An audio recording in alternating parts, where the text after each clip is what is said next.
Hi, my name is Norris. I am a doctoral candidate at the University of Louisville.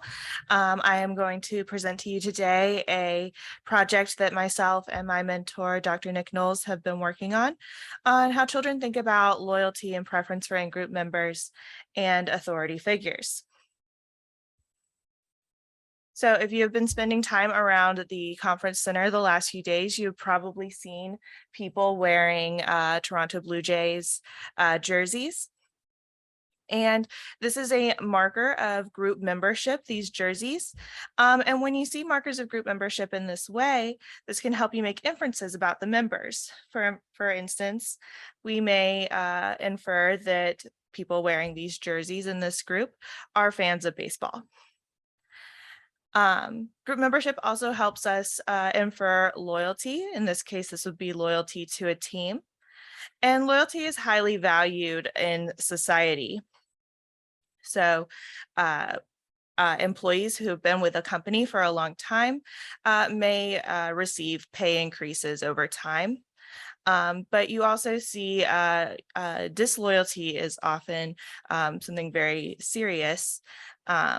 One thing is if you flip-flop from your team, if they're having a bad season, this can be seen negatively. But then there's even more serious things like crimes like treason, which are severely punished. And then even like ethical forms of disloyalty, like whistleblowing in a company, are seen very negatively by the group members. Now, groups are not always homogenous in terms of their power. They're often hierarchical, and this is seen in media quite a bit, like in Mad Men. And this is also shown in adolescent groups, such as in Grease, Mean Girls, and Heathers. And members of these groups that are hierarchical, the powerful member can often be called a queen bee or an alpha male. And these types of group structures exist outside of media, and children are often aware of them in their friend groups, and they need to learn how to properly navigate these types of social groups and the power dynamics within them. When children are thinking about groups, they often can form groups very quickly and easily, and often use minimal group membership as a marker. So things such as shirt color can be a marker of group membership, and kids are able to very quickly and easily put these groups together, and they take them very seriously, often disliking outgroup members. And this in-group preference emerges very early in infancy, and it becomes stronger through preschool years. Now, children use these group memberships as a marker of social allegiance and obligation, believing that a group member must help their own in-group member, and often can not help or even be mean towards an out-group member. Now, like I mentioned, these groups can be hierarchically structured, with some members holding more power than others. And children are sensitive to these power differentials at an early age, starting around 3 years old and becoming stronger into age 9, where they're becoming more sensitive to indicators of power, such as controlling resources, achieving one's goals over another person, and giving permission on whether or not you can do something or not when deciding if someone is in charge. Now, when children are thinking about authorities, they can think about them in terms of very nuanced ways, not just taking into account factors like age.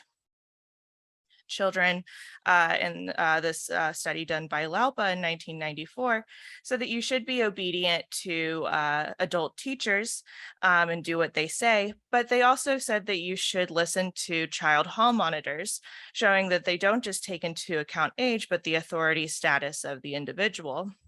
And you should listen to hall monitors more so than, say, an adult stranger that's in the school.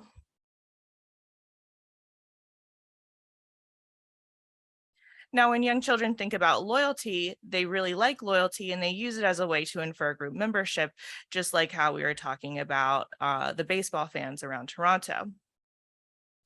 And they use it not only to infer group membership, but friendships, more so than aspects such as similarity in preferences or proximity to another group member. And like I said, children also value loyalty, where even at a personal cost, they will remain loyal to a group, and they prefer group members and dislike disloyal group members. I'm going to be taking a developmental perspective when conducting the current or when presenting the current study. We are assessing 3 to 10-year-olds. And by looking at these group level differences in this age range, we're looking at a time when in-group bias is becoming stronger, as well as sensitivity to social power. And by applying these methods, it allows us to investigate the trajectory of how people navigate really complex intergroup social dynamics. Studying these concepts with children can determine whether or not loyalty to authorities is something that emerges early, say around age 3 or 4 in preschool, or if it's something that emerges later from experience and development. So the current study is going to look at whether or not children make inferences about a worker in 2 different contexts. The first is whether or not a worker will be loyal to a fellow worker or their boss. And the second is whether or not the worker will prefer a fellow worker or a boss. And when I talk about preference here, I'm talking about social preference in terms of doing social activities where they're going on social outings with the person. And because I'm looking at this from a developmental perspective, I'm also interested in whether or not age group influences children's inferences. So we had a group of 3 to 10-year-olds, like I mentioned, and we had a undergraduate adult sample as well as a comparison group. And in our within subjects design, we had 4 loyalty questions and 4 preference questions, and I'll explain what those look like later.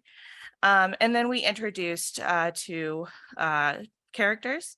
The first was a worker who was in a hard hat, and we would say the worker works in a company, he follows the rules and gets money from the boss.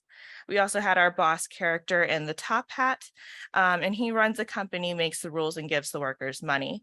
So here we're establishing a dynamic where there is a relationship between the two, and one needs the other in this kind of power dynamic. For our loyalty questions, we asked questions such as this one, where the boss and this worker both need scissors to do their work, but forgot them at home. And the worker, this one here, has a pair of scissors that's extra and can only lend them to one person. Who will the worker lend their scissors to? Children were then able to say the other worker or the boss. For our preference questions, again, this is we would say this worker and the boss are going to lunch at different places. Who will this worker go to lunch with? Children, again, could choose between the worker and the boss. And for every 1 point, or for every selection of the boss character, they were given 1 point. And this allowed for a range of 0 to 4 for each question type, with more selections of the boss being higher scores. So first, we're going to look at the results for the loyalty questions. So the taller the bar, the more selections of the boss, and we have our age groups along the bottom. We did comparisons to chance to see if children were selecting the boss or the worker more in these for these questions. And we see that the 3 to 5-year-olds are significantly below chance, suggesting that they are choosing the other worker more for loyalty questions. But our 9 to 10-year-olds and our adults are significantly above chance, showing that they're choosing that the worker would be loyal to the boss. When we look at age differences, our adults are significantly different and higher in selecting the boss than 3 to 5-year-olds and 6 to 8-year-olds.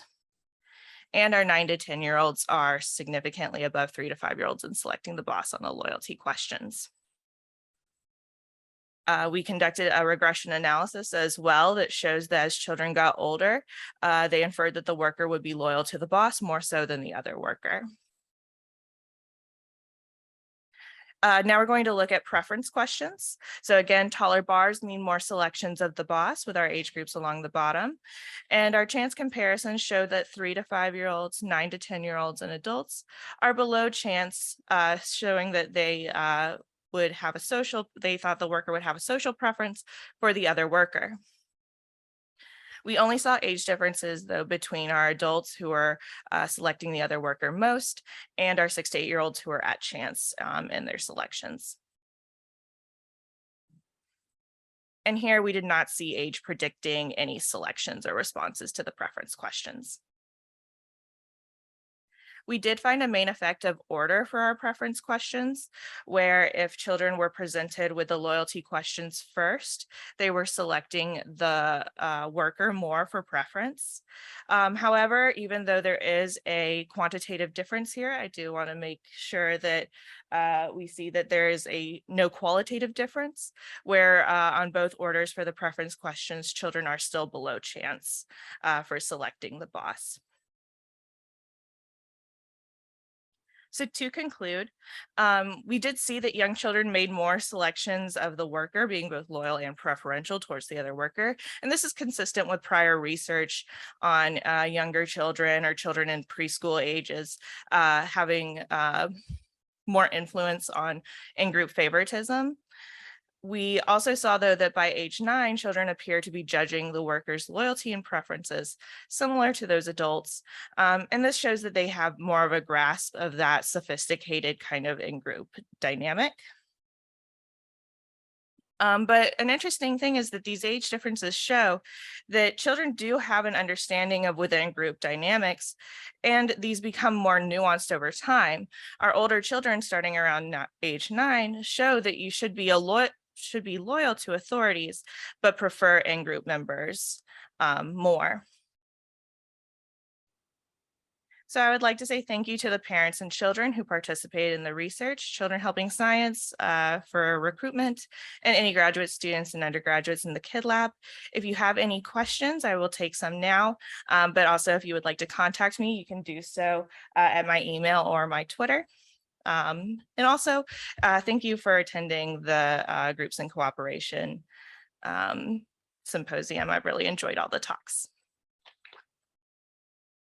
Hello, great talk. I have a quick clarification question. I was wondering if 3 to 5 years old are capable of understanding loyalty as a type of social contrast, as well as I feel like in this case, the boss and the worker not only contains the social relationship loyalty, but also compliance and obedience. So I was wondering if you guys have any testing prior to the study to show that if children do understand loyalty. Yeah.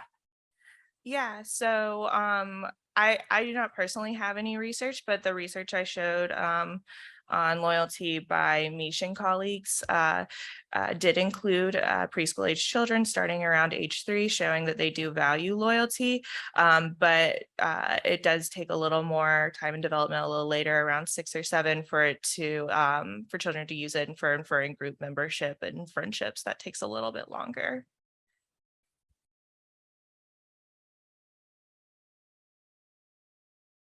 All right. Well, thank you guys for attending and for listening to my talk.